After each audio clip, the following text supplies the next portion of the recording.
Hello friends, जय हिंद। Welcome back to study with Bhavna. आज हम करने वाले हैं फंडामेंटल राइट से संबंधित मोस्ट इम्पोर्टेंट एमसीक्यू। तो फ्रेंड्स, आज की ये क्लास बहुत ही ज्यादा इम्पोर्टेंट होने वाली है। जो मौलिक अधिकार है उनसे बनने वाले टॉप 50 क्वेश्चन आपके लिए आज मैं लेकर आई हूँ। यहाँ पर जो क्वेश्चन है उनका लेवल बहुत ही ज्यादा इम्पोर्टेंट होने वाला है और यहाँ पर स्टेटमेंट बेस्ड क्वेश्चन है आपके, जो कि आपकी एसएससी सीजीएल जैसी एग्जाम में पूछे जाते हैं।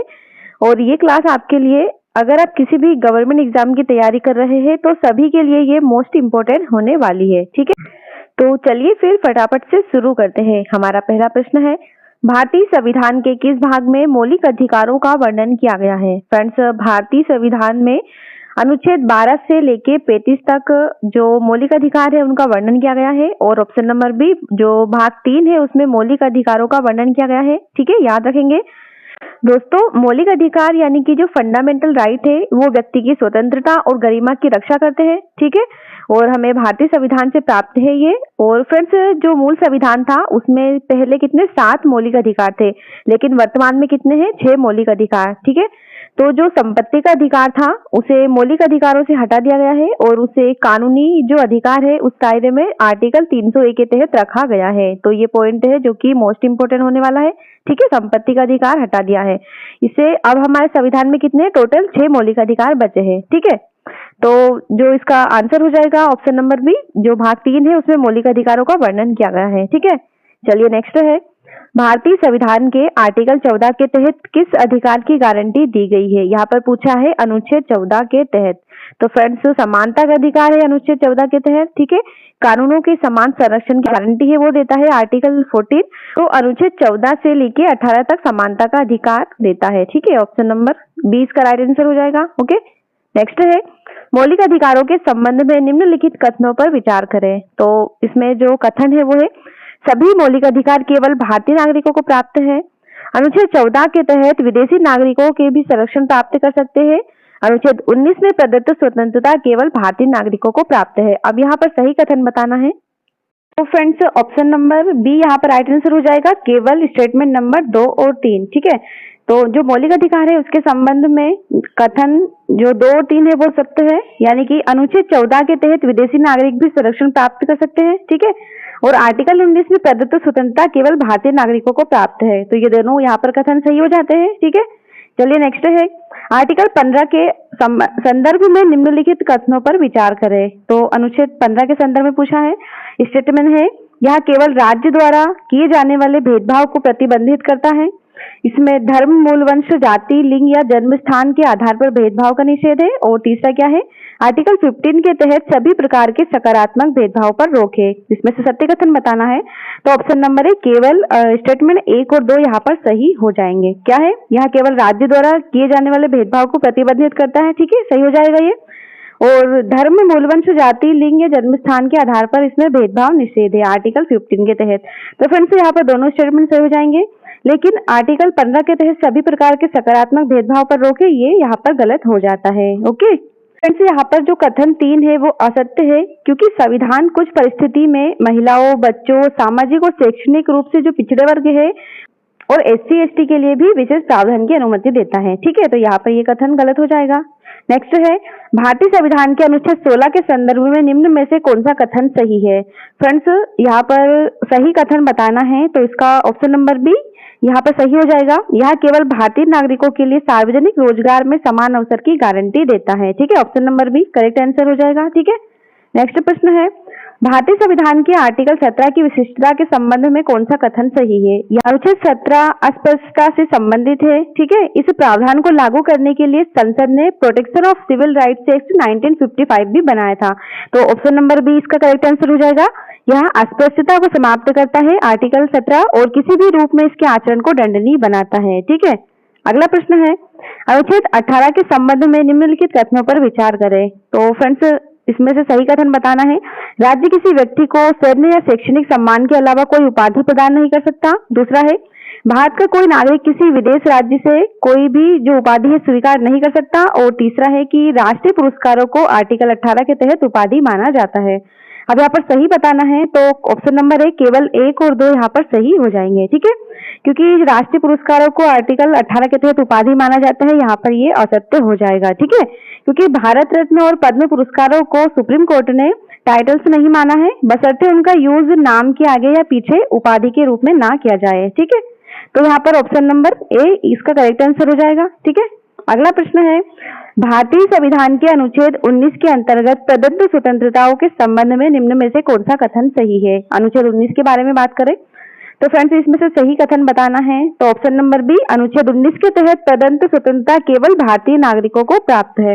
तो यहाँ पर ऑप्शन नंबर बी इसका करेक्ट आंसर हो जाएगा, ठीक है।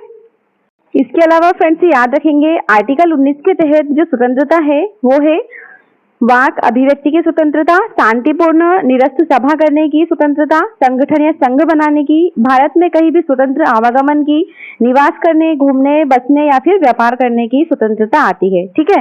चलिए अगला प्रश्न है, अनुच्छेद 20 के संबंध में निम्नलिखित कथनों पर विचार करें। यहाँ पर स्टेटमेंट दे रखे हैं। पहला है, यह केवल आपराधिक मामलों में दोष सिद्धि के संबंध में संरक्षण देता है।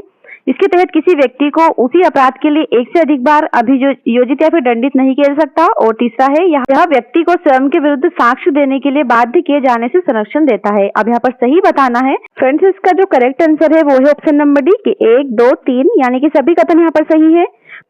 तो फ्रेंड्स पहला कथन जिसे कि एक्स पोस्ट फैक्टो लॉ भी कहते हैं, इसके तहत केवल आपराधिक मामलों में दोष सिद्धि के संबंध में संरक्षण प्रदान किया जाता है, ठीक है। दूसरा कथन जिसे कि डबल जियोपार्डी भी कहा जाता है, इसके तहत किसी व्यक्ति को उसी अपराध के लिए एक से अधिक बार दंडित नहीं किया जा सकता, ठीक है। अगर कोई व्यक्ति अपराध करता है तो उसे एक से अधिक बार दंडित नहीं किया जा सकता, ठीक है। आर्टिकल 20 के तहत इसे डबल जियोपार्डी भी कहा जाता है। और तीसरा क्या है, जिसे कि सेल्फ इंक्रिमिनेशन भी कहते हैं, यह व्यक्ति को स्वयं के विरुद्ध साक्ष्य देने के लिए बाध्य किए जाने से संरक्षण देता है। यानी कि किसी भी व्यक्ति को आप स्वयं के विरुद्ध साक्ष्य देने के लिए फोर्स या फिर बाध्य नहीं कर सकते हैं, ठीक है। तो यहाँ पर तीनों कथन सही हो जाते हैं। चलिए नेक्स्ट प्रश्न देखते हैं। भारतीय संविधान के आर्टिकल 21 के संबंध में निम्न में से कौन सा कथन सबसे अधिक उपयुक्त है। यहाँ पर 4 कथन दे रखे हैं, तो इसमें जो राइट आंसर है वो है ऑप्शन नंबर बी, यह किसी भी व्यक्ति को कानून द्वारा स्थापित प्रक्रिया के अनुसार ही जीवन और व्यक्तिगत स्वतंत्रता से वंचित किए जाने की अनुमति देता है, ठीक है। अनुच्छेद 21 के तहत है ये, option number B correct answer हो जाएगा। अगला प्रश्न है, भारतीय संविधान के आर्टिकल 32 को डॉक्टर भीमराव अम्बेडकर ने संविधान का हृदय या फिर आत्मा क्यों कहा। तो फ्रेंड्स अनुच्छेद 32 को जो भीमराव अम्बेडकर थे उन्हें संविधान की हृदय और आत्मा कहा है। और क्यों कहा है, क्योंकि यह मौलिक अधिकारों के प्रवर्तन के लिए सीधे सुप्रीम कोर्ट जाने का अधिकार देता है, ठीक है। ऑप्शन नंबर बी यहाँ पर राइट आंसर हो जाएगा। अगला प्रश्न है, भारतीय संविधान के अंतर्गत निम्न में से कौन सा अधिकार केवल भारतीय नागरिकों को प्राप्त है। फ्रेंड्स आर्टिकल 19 केवल भारतीय नागरिकों को प्राप्त है। वाक और अभिव्यक्ति की स्वतंत्रता इसके अंतर्गत आती है, ठीक है। नेक्स्ट है, भारतीय संविधान के अंतर्गत संवैधानिक उपचारों का अधिकार किस अर्थ में मौलिक अधिकारों की प्रभावशीलता सुनिश्चित करता है। राइट आंसर है ऑप्शन नंबर बी, यहाँ नागरिकों को मौलिक अधिकारों के उल्लंघन के विरुद्ध न्यायालय की शरण में जाने का अधिकार देता है, ठीक है। अगला प्रश्न है, भारतीय संविधान के आर्टिकल 22 के तहत गिरफ्तार किए गए व्यक्ति को निम्न में से कौन सा अधिकार प्राप्त है। फ्रेंड्स जो भारतीय संविधान का आर्टिकल 22 है उसके तहत किसी भी व्यक्ति को गिरफ्तार किए जाने के तहत कौन सा अधिकार प्राप्त है। ऑप्शन नंबर बी, उसे अपनी पसंद के विधिक व्यवसाय से परामर्श करने और बचाव करने का अधिकार उसे प्राप्त होता है, ठीक है। अगला प्रश्न है, भारतीय संविधान के तहत संपत्ति के अधिकार की वर्तमान संवैधानिक स्थिति क्या है। फ्रेंड्स भारत के मूल संविधान में प्रारंभ में कितने 7 मौलिक अधिकार थे, लेकिन संपत्ति का अधिकार हटा दिया था और उसे संवैधानिक या फिर कानूनी अधिकार बना दिया गया बाद में। तो ऑप्शन नंबर बी इसका करेक्ट आंसर हो जाएगा कि यहाँ केवल संवैधानिक और कानूनी अधिकार है लेकिन मौलिक अधिकार नहीं है, ठीक है। संविधान के अनुच्छेद 301 के अंतर्गत आता है संपत्ति का अधिकार, ओके। नेक्स्ट प्रश्न है, भारतीय संविधान के मौलिक अधिकारों के संदर्भ में निवारक निरोध के संबंध में निम्न में से कौन सा कथन राइट है, ठीक है। तो ऑप्शन नंबर बी, निवारक निरोध का उद्देश्य किसी व्यक्ति को संभावित रूप से हानिकारक कार्य करने से रोकना, इसका संबंध हो जाएगा। Option number B correct answer है, ठीक है। अगला क्वेश्चन है, भारतीय संविधान के मौलिक अधिकारों के संदर्भ में निम्न में से कौन सा अधिकार केवल भारतीय नागरिकों को प्राप्त है। दोस्तों भारत के नागरिकों को केवल सार्वजनिक रोजगार में अवसर की समानता का अधिकार प्राप्त है। ऑप्शन नंबर सी इसका करेक्ट आंसर हो जाएगा। जबकि विधि के समक्ष समानता का अधिकार, जीवन और व्यक्तिगत स्वतंत्रता का अधिकार और धार्मिक स्वतंत्रता का अधिकार ये केवल भारतीय नागरिकों को नहीं बल्कि सभी लोगों को प्राप्त है, ठीक है। नेक्स्ट क्वेश्चन है, भारतीय संविधान के अनुच्छेद 15 के अंतर्गत राज्य को निम्न में से किस आधार पर भेदभाव करने से प्रतिबंधित किया गया? तो करेक्ट आंसर हो जाएगा अनुच्छेद 15 के तहत धर्म, मूल वंश, जाति या फिर लिंग और जन्म स्थान के आधार पर भेदभाव करने पर प्रतिबंधित किया गया है। ठीक है, option number A correct answer हो जाएगा। नेक्स्ट प्रश्न है, भारतीय संविधान के अनुच्छेद 16 के संदर्भ में निम्न में से कौन सा कथन सही है? फ्रेंड्स, भारतीय संविधान का आर्टिकल 16 है, उसके तहत अनुच्छेद 16 राज्य के अधीन रोजगारों या पदों के संबंध में अवसर की समानता से संबंधित है। ठीक है, अवसर की समानता देता है आर्टिकल 16। नेक्स्ट प्रश्न है भारतीय संविधान के अनुच्छेद 13 के संदर्भ में न्यायिक पुनरावलोकन की अवधारणा का सबसे उपयुक्त आधार क्या है? तो फ्रेंड्स, इसका करेक्ट आंसर है ऑप्शन नंबर बी, मौलिक अधिकारों के विरुद्ध बनाए गए कानूनों को अमान्य घोषित करना। ठीक है, नेक्स्ट है भारतीय संविधान के अनुच्छेद 21 के व्यापक अर्थ के संदर्भ में सर्वोच्च न्यायालय ने निम्न में से किस अधिकार को जीवन के अधिकार के अंतर्गत मान्यता दी? तो फ्रेंड्स, जीवन के अधिकार के अंतर्गत सर्वोच्च न्यायालय द्वारा निजता के अधिकार को मान्यता दी गई है। ठीक है, right to privacy right answer हो जाएगा। अगला है भारतीय संविधान में मौलिक अधिकारों और राज्य के डीपीएसपी यानी कि नीति निर्देशक सिद्धांतों के बीच संबंध में कौन सा कथन सही है? तो इसमें से ऑप्शन नंबर सी, दोनों के बीच संतुलन और सामंजस्य संविधान की मूल संरचना के महत्वपूर्ण पहलुओं में से एक है। ठीक है, अगला है भारतीय संविधान के आर्टिकल 19 के अंतर्गत कौन सी स्वतंत्रता वर्तमान में मौलिक अधिकार के रूप में शामिल नहीं है? तो इनमें से संपत्ति अर्जित करने, रखने और व्यय करने की स्वतंत्रता वर्तमान में मौलिक अधिकारों के अंतर्गत शामिल नहीं आती है। ओके, नेक्स्ट है हेबियस कॉर्पस रिट का मुख्य उद्देश्य क्या है? फ्रेंड्स, जो हेबियस कॉर्पस रिट है ये इंपॉर्टेंट है और एग्जाम में इससे क्वेश्चन मिल सकता है।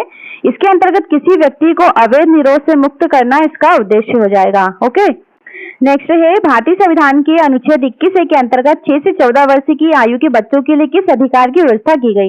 तो फ्रेंड्स, आर्टिकल 21 के ए में है कि 6 से 14 साल के बच्चों के लिए निःशुल्क और अनिवार्य शिक्षा का अधिकार हो। ठीक है, नेक्स्ट है कौन सा मौलिक अधिकार मानव तस्करी और जबरन श्रम के विरुद्ध संरक्षण देता है? तो फ्रेंड्स, किसी भी व्यक्ति से मानव तस्करी या फिर जबरन श्रम नहीं करवा सकता आर्टिकल नंबर 23 के अंतर्गत अनुच्छेद 23 इसका करेक्ट आंसर हो जाएगा। ओके, नेक्स्ट है भारतीय संविधान के अनुच्छेद 24 के अंतर्गत किस पर प्रतिबंध लगाया गया? तो अनुच्छेद 24 के अंतर्गत 14 वर्ष से कम आयु के बच्चों को कारखानों या फिर अन्य जोखिम कार्यों में नियोजित करने पर। Option number B correct answer हो जाएगा। नेक्स्ट प्रश्न है भारतीय संविधान के अनुच्छेद 25 के तहत धार्मिक स्वतंत्रता के अधिकार पर प्रतिबंध लगाने का अधिकार इनमें से कौन सा नहीं है?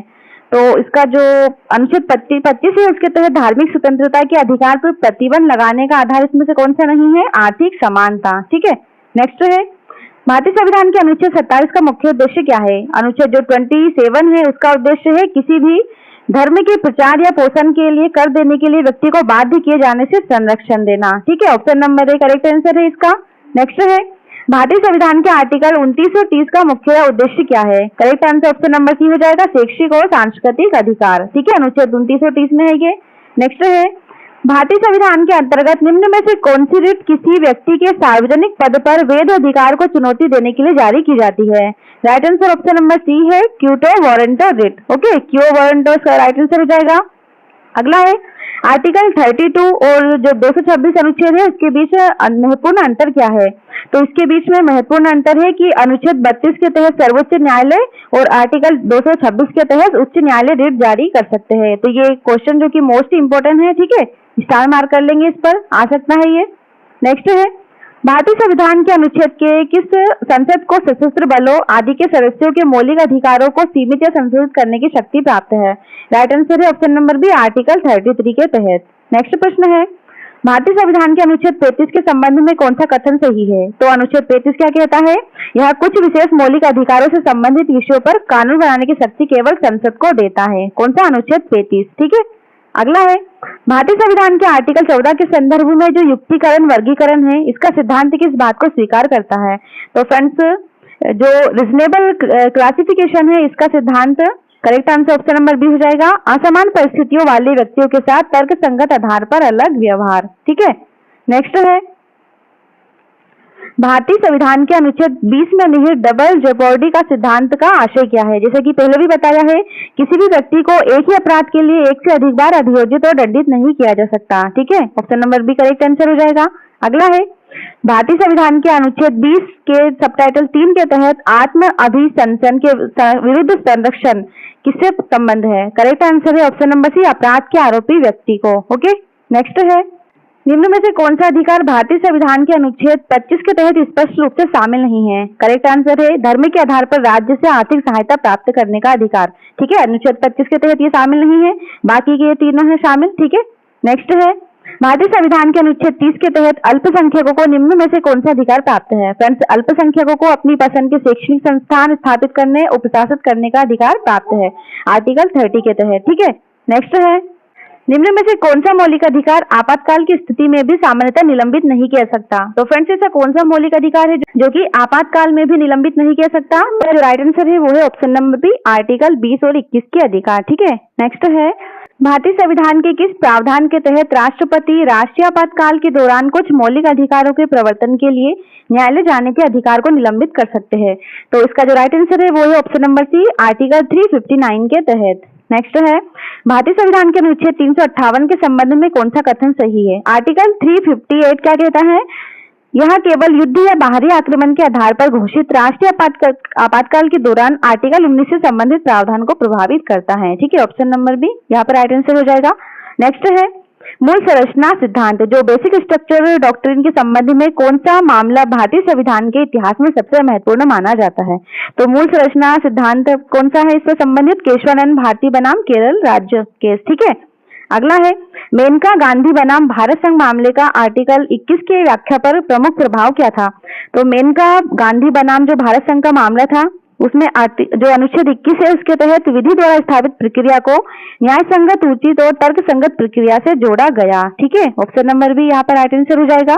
नेक्स्ट है, कौन सा अधिकार 44वें संविधान संशोधन अधिनियम 1978 के बाद मौलिक अधिकार नहीं रहा? तो जैसा कि पहले भी बताया है, जो संपत्ति का अधिकार है उसे मौलिक अधिकार से हटाकर संवैधानिक और कानूनी अधिकारों में रखा गया है और आर्टिकल 301 के तहत आता है ये। ठीक है, अगला प्रश्न है, भारतीय संविधान के अनुच्छेद 29(2) के तहत निम्न में से किस आधार पर किसी नागरिक को राज्य द्वारा संचालित या राज्य सहायता प्राप्त शिक्षण संस्थान में प्रवेश से वंचित नहीं किया जा सकता? तो किस आधार पर नहीं किया सकता? मूल धर्म वंश या फिर जो मूल वंश है जाति या भाषा धर्म के आधार पर। ठीक है, अगला है, कौन सा मौलिक अधिकार केवल भारतीय नागरिकों को प्राप्त है? तो इसमें से आर्टिकल 15 के तहत भेदभाव का निषेध केवल भारतीय नागरिकों को प्राप्त है। ठीक है, अगला है, भारतीय संविधान के किस आर्टिकल के तहत अल्पसंख्यकों को अपनी भाषा, लिपि और संस्कृति को सुरक्षित रखने का अधिकार प्राप्त है? तो अल्पसंख्यकों को अनुच्छेद 29 के तहत ये अधिकार प्राप्त है। ओके, नेक्स्ट है, भारतीय संविधान के अंतर्गत कौन सा मौलिक अधिकार सीधे व्यक्ति की गरिमा और व्यक्तिगत स्वतंत्रता की व्यापक संवैधानिक सुरक्षा से सबसे अधिक संबंधित है? Correct answer option number C, अनुच्छेद 21। ठीक है, नेक्स्ट है, भारतीय संविधान के मौलिक अधिकारों के संबंध में कौन सा कथन जो निष्कर्ष सबसे उपयुक्त है? तो मौलिक अधिकारों के संबंध में option number C correct answer हो जाएगा। मौलिक अधिकार व्यक्ति की स्वतंत्रता और गरिमा की रक्षा करते हैं, लेकिन जो संविधान है उसके द्वारा निर्धारित सीमाओं और युक्तियुक्त प्रतिबंधों के अधीन हो सकते हैं। ठीक है, तो फ्रेंड्स, आज का सेशन यहीं पर समाप्त होता है। उम्मीद है आपको ये क्लास अच्छी लगी होगी। मौलिक अधिकारों से बनने वाले लगभग सभी क्वेश्चन यहाँ पर हमने कवर किए हैं। मिलते हैं नेक्स्ट वीडियो में।